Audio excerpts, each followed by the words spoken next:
జై గురుదత్త. ప్రియమైన మన ఆధ్యాత్మిక బంధుమిత్రులందరికీ కూడా కృతజ్ఞతాపూర్వకంగా హృదయపూర్వక నమస్కారాలు.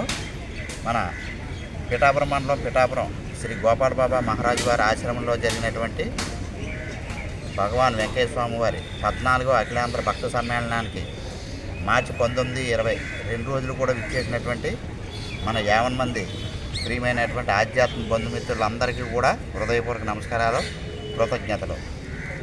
జార్జిపేట, కొమరగిరి, కాజులూరు, తాళరేవు, హైదరాబాదు, అర్తమూరు, కుతుకులూరు, రాయవరం, మహేంద్రవాడ, రాజమండ్రి కిషోర్ గారి బృందం, కాకినాడ, అలాగే శ్రీకాకుళం, కొత్తూరు, శ్రీకాకుళం జిల్లా శ్రీకాకుళం కొత్తూరు గురుప్రసాద్ గారు భక్త బృందం, అలాగే తుని వరాహల్ గారు, సామలకోట సత్సంగం డాక్టర్ గారు, అలాగా 50 మంది సత్సంగ సభ్యులకు, సత్సంగ అధినేతలకు అందరికీ కూడా మా ఆహ్వానాన్ని మన్నించి వచ్చినటువంటి భక్తులందరికీ కూడా గ్రామం పేరు పేరున ప్రతి ఒక్కరికి కూడా హృదయపూర్వక కృతజ్ఞతలు తెలియజేస్తున్నాం. మీరందరూ కూడా విచ్చేసి కార్యక్రమాన్ని జయప్రదం చేశారు.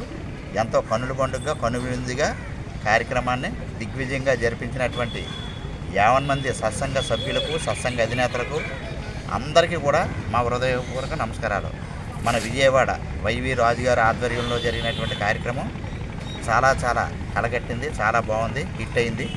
అలాగే గోపాల బాబా మహారాజు వారు ఆశ్రమం కమిటీ వాళ్ళు ఏర్పాటు చేసినటువంటి అల్పాహారాలు, అలాగే భిక్ష భోజనాలు, టీలు, అన్ని స్నాక్స్ అన్నీ కూడా చాలా చక్కగా వారు గోపాల బాబా మహారాజు వారు ఆశ్రమం కమిటీ వారు అన్ని ఏర్పాట్లు చేశారు. వసతి అదిని వారికి కూడా ప్రత్యేకమైనటువంటి కృతజ్ఞతలు.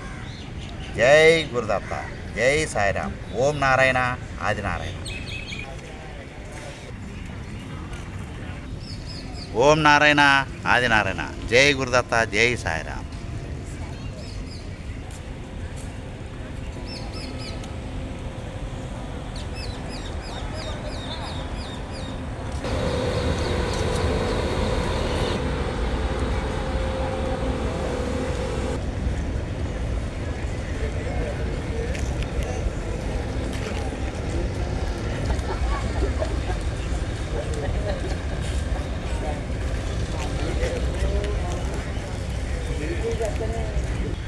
పుష్కర్ ఘాట్ అంటాం కదా, ఈయన పుష్కరుడు,